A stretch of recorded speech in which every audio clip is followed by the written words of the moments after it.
Участниците в четвъртата гара са 4 годишни и ще изминат 2000 метра. Ето кои са те.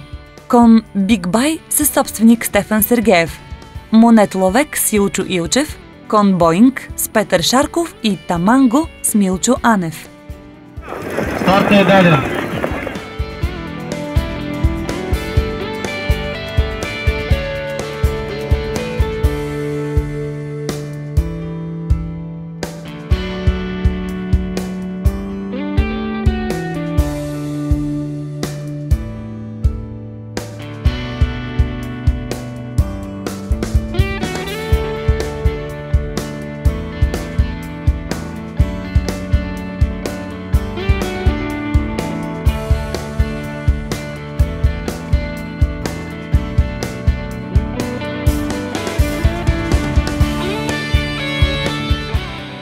Първи преминава финалната права кон Монет Ловек с Илчо Илчев.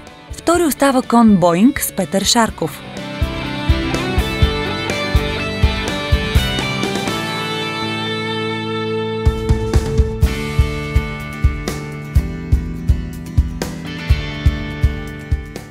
Сега предстои и награждаването на призьорите – Монет Ловек с Илчо Илчев и Боинг с Петър Шарков.